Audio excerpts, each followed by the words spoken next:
Good Tuesday morning, everyone, and welcome into today's daily Bible reading. Today we are reading together on in Deuteronomy chapter 9. Deuteronomy chapter 9, that's correct. And today is Tuesday, May the 16th.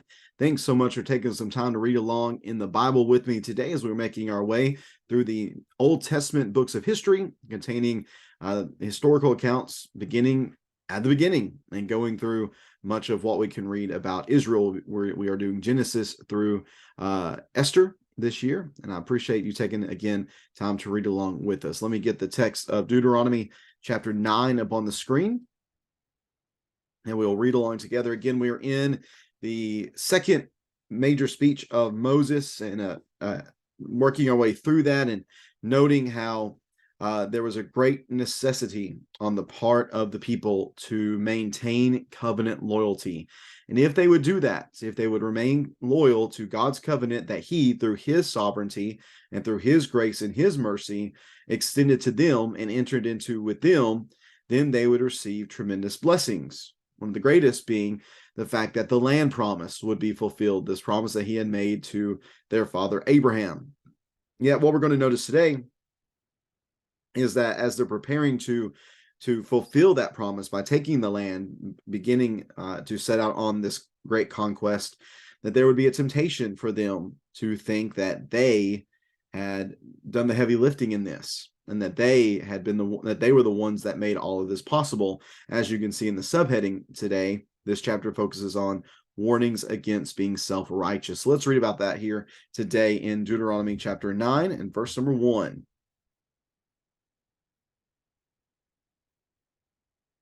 Deuteronomy chapter 9, verse number 1.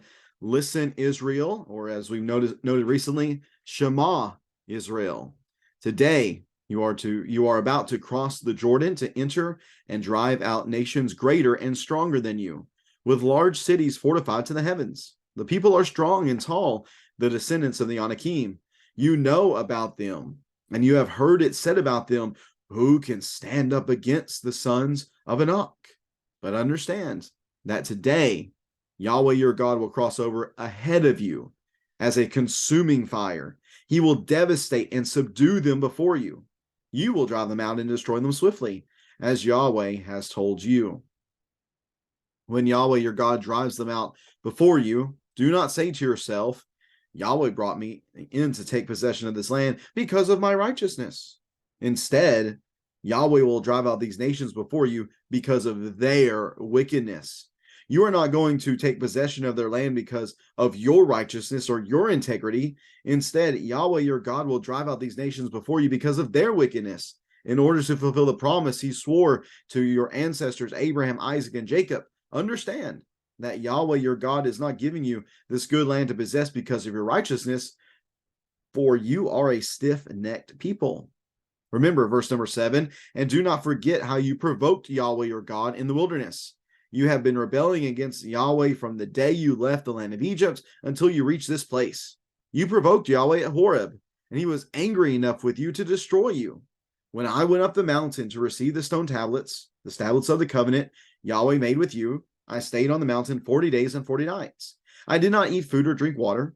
On the day of the assembly, Yahweh gave me the 2 stone tablets inscribed by God's finger. The exact words were on them, which Yahweh spoke to you from the fire on the mountain. Yahweh gave me the two stone tablets of the covenant, at the end of the 40 days and 40 nights. Yahweh said to me, get up and go down immediately from here, for your people whom you brought out of Egypt have acted corruptly. They have quickly turned from the way I commanded them. They have made a cast image for themselves. Yahweh also said to me, I have seen this people, and indeed they are a stiff-necked people. Leave me alone, and I will destroy them and blot out their name under heaven. Then I will make you, he's speaking to Moses here, I will make you into a nation stronger and more numerous than they. So I went back down the mountain while it was blazing with fire, and the 2 tablets of the covenant were in my hands. I saw how you had sinned against Yahweh your God. You had made a calf image for yourselves. You had quickly turned from the way Yahweh had commanded you. So I took hold of the 2 tablets and threw them from my hands, shattering them before your eyes. I fell down like the first time in the presence of Yahweh for 40 days and 40 nights. I did not eat or drink water because of all, I did not eat food or drink water because of all the sin you committed, doing what was evil in Yahweh's sight and angering him. I was afraid of the fierce anger Yahweh had directed against you because he was about to destroy you. But again, Yahweh listened to me on that occasion. Yahweh was angry enough with Aaron to destroy him. But I prayed for Aaron at that time also. I took the sinful calf you had made and burned it. I crushed it, thoroughly grinding it to powder as fine as dust, and threw its dust into the stream that came down from the mountain. You provoked Yahweh at Taberah, Massah, and Kibroth Hatava. When Yahweh sent you from Kadesh Barnea, he said, "Go up and possess the land I have given you." You rebelled against the command of Yahweh your God. You did not believe or obey him. You have been rebelling against Yahweh ever since I have known you. I fell down in the presence of Yahweh 40 days and 40 nights because Yahweh had threatened to destroy you. I prayed to Yahweh, Yahweh God, Lord God, do not annihilate your people, your inheritance, whom you redeemed through your greatness and brought out of Egypt with a strong hand. Remember your servants Abraham, Isaac, and Jacob. Disregard this people's stubbornness and their wickedness and sin. Otherwise, those in the land you brought us from will say, because Yahweh wasn't able to bring them into the land he had promised them, and because he hated them, he brought them out to kill them in the wilderness. But they are your people, your inheritance, whom you brought out by great power and outstretched arm. And that is Deuteronomy chapter 8. Deuteronomy chapter 8. Again, they are preparing to enter into the promised land. They are going to have Yahweh fighting for them. And it's very interesting to note that right off the bat here, what Moses tells them is you're going to enter into this new land. You're going to drive out nations, number one, that are greater and stronger than you. They have large cities that are fortified to the heavens, and the people are strong and tall. They're the descendants of the Anakim. Now, if you remember, these are actually some of the same things that were said by the scouts that were sent out, and they returned and gave a report of the land in Numbers 12 and 13, I believe it is. So he is affirming everything that was already true, but he focuses on what is most important, not necessarily the strength of the enemy and the vaunted nature of the task, but instead he focuses on the God who they serve. He says, Yahweh, your God, will cross over ahead of you as a consuming fire. He will devastate and subdue them before you. So at this point, it seems as if they're just going to be behind God, and God's going to go through almost like some sort of supernatural force and just wipe everybody out. He's going to do it all right. Well, no, then it switches in the middle of verse number 3. You will drive them out and destroy them swiftly, as Yahweh has told you. So who is it? Who's doing it here? Is it Yahweh or is it Israel? And the answer is yes. Yes, they are going to be the ones actually fighting the battles, but Yahweh is going to be the one supporting them. He's going to be the one strengthening them in the battles so they can defeat nations greater and stronger than them, large fortified cities to the heavens, and people that were strong and tall. They could do that. Now, in the process of this happening, they had to guard against becoming prideful and self-righteous. There is an interlocutor type of discussion that takes place here, where Moses is addressing a supposed debate partner, you might say, because he says, when Yahweh your God drives them out before you, do not say to yourself, here's this supposed person, this assumed person, Yahweh brought me to take possession of this land because of my righteousness. He knew how great I was and that I'd be the best one for the job, so that's why he's doing it. Well, no, no, that's not why this is happening. No, there are two reasons why Yahweh is allowing you to come into this land. He's strengthening you to overcome. Number one, not because of your righteousness, but because of the pagans' unrighteousness, because of their wickedness, because of their idolatry, because of their rebellion against God. They're being judged for that. You're simply the tool. But number two, because Yahweh made a promise to your forefathers, to Abraham, to Isaac, and to Jacob. So it is not about your righteousness, but it's about God's promises. And it's actually about God's holiness. And he is going to hold these pagan nations accountable for their rebellion against him. And in fact, oh, by the way, you want to talk about yourself? You want to talk about how righteous we are? That's crazy, because you're actually a stiff-necked people. You are actually a stiff-necked, rebellious people. Hey, let's think about that for a second. And let's basically use this recounting of history as a warning to you not to become prideful, not to become self-righteous. Because remember, and do not forget, how you provoked Yahweh from the time you left Egypt. Remember that they were on their way out. They saw Pharaoh behind them. They saw the chariots, and they began to complain. They began to get scared. They were fearful. Not only that, but once they got to Horeb, once they got to Sinai, and while Moses is up there receiving the tablets of the covenants, what's going on down below? Well, the people are engaged in the golden calf fiasco, where they are building this golden calf as a representation of the God who has led them out of Egypt, breaking the first command, or breaking the first and the second command. Really, both of those could be said to be involved in this scenario. So they were within that, verse 13. Yahweh said to me, I have seen that this people, and indeed they are stiff-necked. You know what, Moses? Leave me alone. I'm going to destroy them. I'm going to blot them out, and I'm going to start over with you. Well, Moses goes back down the mountain. He's got the two tablets in his hands. He sees what's going on. He sees the image. He sees how quickly they turn away from him. What does he do?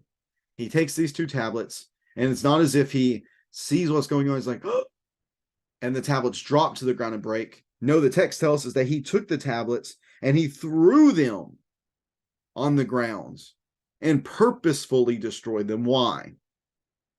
Well, these tablets represented the covenants. They were, in some senses, the contract, the tangible contract between Yahweh and the Jews and the Israelites, the nation of Abraham. They had broke the covenant. The same covenant, mind you, that they had previously said in Exodus 19, verse 8, and Exodus 24 in verses 3 and 7, that we will do as Yahweh says. They had said that. Yet they had broken it already. Therefore, the contract in some sense was null and void. Therefore, it was broken here in this moment. The rebellion brought about this horrible consequence. Now, in this moment, we read that Yahweh, or that Moses, intercedes for the people. He prays for them. He fasts for them, and he relents. So he's going to turn to Aaron and destroy Aaron. But again, Moses prays for Aaron as well. He takes the calf and he destroys it, grinds up into powder, and throws it into the stream that came down from the mountain. And in the Numbers account, it says the people drank that as well. So this is just, again, setting a pattern of rebellion. They say we are righteous, or they might say they're righteous, but in fact, remember, you've been very unrighteous. The same thing is true about what happened at Taberah in Numbers 11, what happened at Massah in Exodus 17, and also Numbers 20. And also we see what happened at Kibroth Hattaavah in Numbers 11. All these are instances of rebellion, the people showing their unrighteousness before Yahweh. Let's not even forget about the time that it was time to enter into the promised land, and you did not believe him that you could take it, and you were turned away and sent into the wilderness. So time and time again, verse 24 says it very well. You have been rebelling against Yahweh ever since I have known you. Now there's a translation variant here. It could mean ever since I have known you, or it could also mean ever since he has known you. So from the beginning, they have shown a pattern of rebellion. They've shown a pattern of unfaithfulness. Therefore, Moses, he falls down in the presence of Yahweh and he prays to the people. We can read about this in Exodus 32 in the verses 9 through 14. He prays to them and says, please remember the covenant that you have with this people. Do not destroy them. Otherwise, those who are in Egypt might say, I guess Yahweh just hated them enough that to actually rescue them and then destroy them in the wilderness. No, Yahweh, know that they are your people. They're your inheritance. You brought them out of Egypt by great power and an outstretched arm. Do not give up on the people. Please, please, Lord, do not give up on this people. That's Moses' plea here in this moment. The question is, well, actually, we know the answer to this question already because we've already read it. But what is the point of what is going to happen next in chapters 10 and 11? That's what we're going to remember. Remember, right here in this chapter, it is once you get into the land, once you see the success, don't think you're entitled. Don't become prideful. Don't become self-righteous. This is who you actually are. You're a stiff-necked people. The only reason you are where you are is because of God's incredible graciousness, patience, mercy, and long-suffering toward you. He has given you a second chance. He wanted to wipe you out on a number of occasions, but I interceded for you. So don't get cocky. Know who you are, but seek to grow past that. Seek to grow past that. It can be very easy for us in our lives, whenever we're on a real winning streak, whenever things are really going well, to become complacent or to become prideful and think, look at the circumstances that I have created for myself. Friends, we must remember that every good thing comes from God, and we need to give Him honor and glory in every circumstance that we experience, especially whenever things are going well. Recognize that blessing, and those blessings, whatever they may be, they come from Him. It's not because we're righteous, though we strive to be righteous, though we strive to be faithful and to be like Jesus. That doesn't earn us anything. It is by God's grace and by His mercy. Therefore, may we give Him the glory at all times for all things. I appreciate so much you tuning into this reading on this Tuesday. Hope you have a great rest of your Tuesday, and we will be back at it again tomorrow, reading together from Deuteronomy chapter 10 and Deuteronomy chapter 11. Got a double chapter tomorrow. I think that's only going to end up being, I don't know, right around 50 verses. So not too long of a read tomorrow. We'll read about the renewing of the covenant. We'll read about what God requires from the people, and it really boils down to being a people who remember and obey God in everything that they do. We'll talk about that tomorrow. Again, if you have any questions or comments about today's reading, please feel free to leave that in the comments section down below as well. Again, thank you, everyone. Have a great day. Take care. And God bless.